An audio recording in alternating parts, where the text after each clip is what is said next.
You don't know this, but I hate impractical things. I hate theory that cannot be applied, or worse yet, when applied, it doesn't work. I'm a very practical man, and I hate to say it, but I think visualization works. And I realized this during my time in USA last year when I trained Brazilian Jiu-Jitsu full-time for about half a year. I was so focused on getting better that when I wasn't training, and I was training every day by the way, but when I wasn't training, I would watch instructionals and I would imagine myself doing the technique over and over and over again to the point that I would have dreams of hitting a certain technique the right way and hitting it in sparring. And sparring, for those of you who don't know, and if you don't know what it is, sparring is a fighting situation inside the gym. And the very interesting thing was that I would actually hit that technique in real life sparring in about 5 days after I had a dream like that. And I strongly believe this was due to visualization,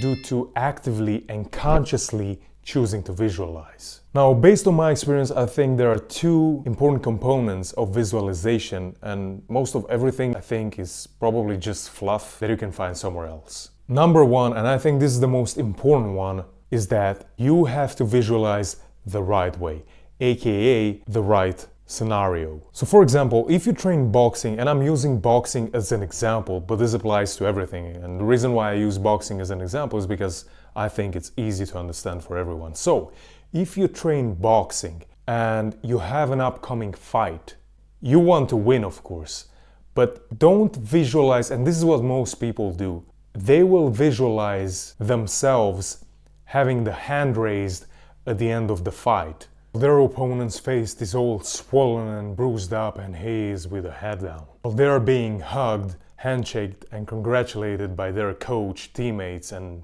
friends and family. Don't visualize that. That doesn't help you at all. And whoever tells you otherwise is either lying or he does not know what he's talking about. I became a very practical man because I believed in all this. Just believe and everything will come to you without you doing anything type of stupidity.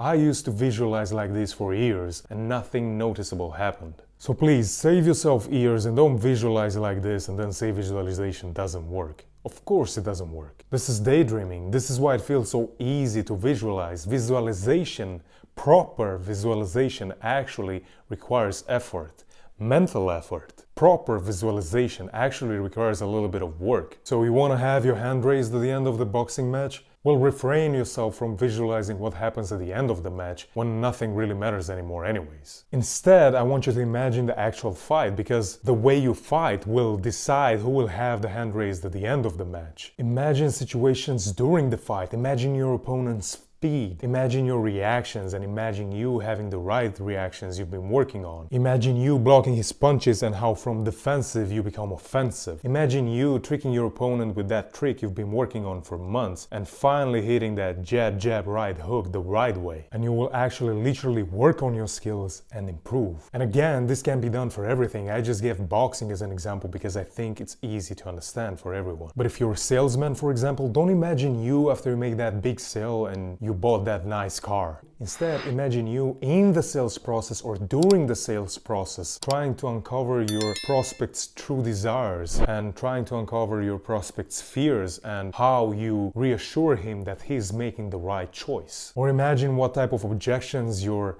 prospects might throw at you and how can you handle them.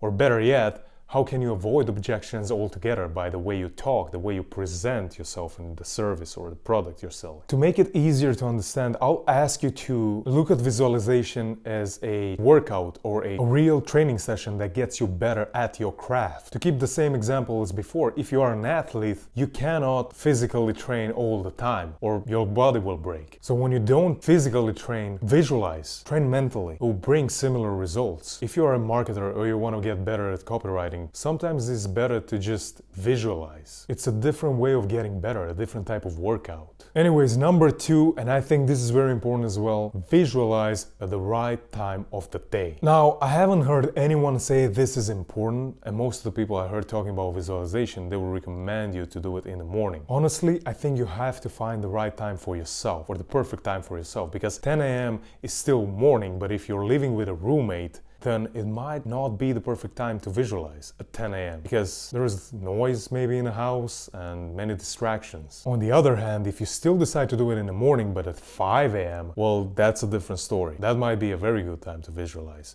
For me, the best time to visualize, and again, I recommend you try it and see if it works or if it has the same results for you, but for me, the best time to visualize is at night, right after I put my head on the pillow and I'm ready to sleep. And why? That is because, and I've mentioned this before in this video, I actually accidentally found out that if I'm visualizing right before bed, then in many situations or on many occasions, I will have a dream about the thing that I visualized prior to falling asleep. Even though I knew that, I'm now more aware of it because, I've heard this many times, and I think you heard it too, that the thing you think about before you fall asleep or before you go to bed, you most probably will have a dream about. But yeah, I'm more aware of this, and it happened to me when I did visualize right before I went to bed. But I still think the perfect time is different for everyone because, for example, if you have a wife and you go to bed at 10 p.m. and you go to bed together with your wife and you try to visualize when you're in bed, it might be difficult. If you don't sleep alone, it might be difficult to visualize right before you go to bed, as opposed to if you sleep alone. And the best time for you, I think, is the time when you have, or when you are surrounded rather, with the least amount of distractions. However, still, if you can do it right before you go to bed or right before you sleep, I still think that will be the best time. Alright, that's all from me about visualization in this video. If you like the video, like it and subscribe if you want to see more content that will help you become the best version of yourself. Thank you very much and see you in the next one.